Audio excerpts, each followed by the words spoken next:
Welcome to the VietAssist 5 and 5 mini podcast, where we ask our visiting guest 5 questions in roughly 5 minutes.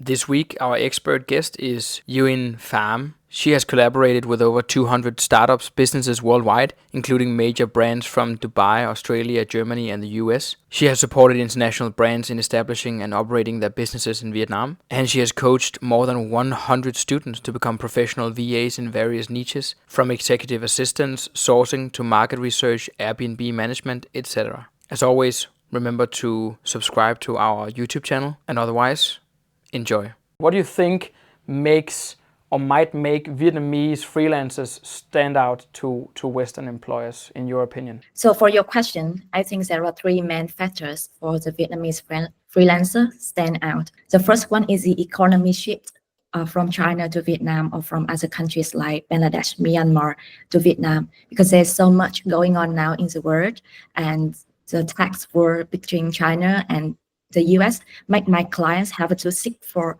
another option in terms of manufacturing. The second one is the Vietnamese young workforce who is able to speak English well, to work in different industry, and the Philippines is more well known in terms of social media, customer service, many other things. India is good with software engineer. However, in Vietnam, we have a wide range of in services ranging from software engineer, customer service, personal assistant, manufacturing. So when people look at the Vietnamese young workforce, they can see there are so many options they can choose from. And then at the same time, it's like Western employers haven't really figured it out yet that this pool of talent exists. So why do you think that is, and do you think it's true? Yeah, so Vietnam is quite new in the VA industry. However, the Philippines and the Indians have been in the BPO business process outsourcing business for over 20 years. Under big companies, they have many investors from international companies to invest in their companies to build those BPOs in their countries. In Vietnam, there are a few companies like that. I don't think the Vietnamese freelancer have the resources to advertise themselves on the platforms. They don't know how to run their personal branding on those platforms and how to approach the clients. Meanwhile, the Indians, the Filipino, they are so good at that because they have been doing that for a long time already. What do you think are the skills that are in most demand or are most needed for these aspiring virtual assistants, and how can they acquire or sharpen these skills? I wouldn't say it as skills. I would say it's niche. There are a few niches now that are booming in Vietnam.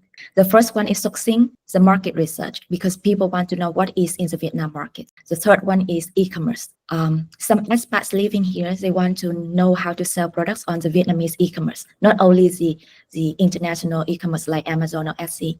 The fourth is operation assistant. When they come to Vietnam, they need someone to represent themselves, to operate the business here. Those are the four main niches that I think are in high demand now. So for each niche, you need to have a different skill set. What would you say are or tend to be the biggest weaknesses that people have before they can jump into this type of business?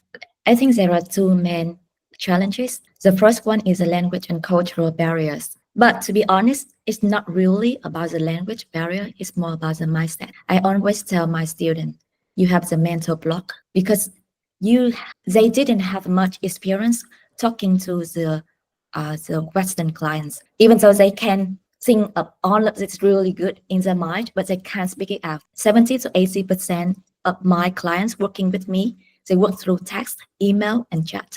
And for those things, you can have a ChatGPT or Google Translate to help you. So most of the work have been easy in communication. So don't be afraid of the language barriers. The second challenge is using tools in Vietnam market. When people are working in the business, they use just a few basic tools and technologies like Zalo, their old CRM, which is quite basic.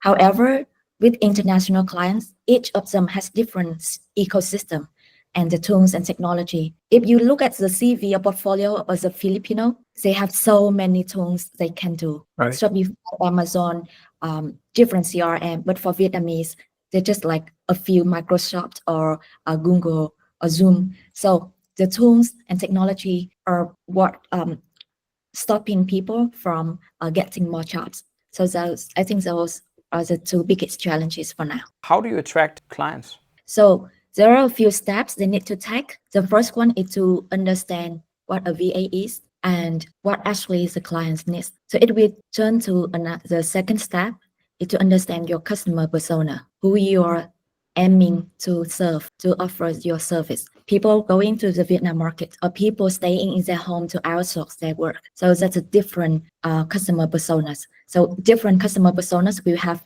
different portfolios need to be done. So that would be the third one is you need to do your personal branding on the right portfolio, right platform. And the fourth one is the tools, the technology.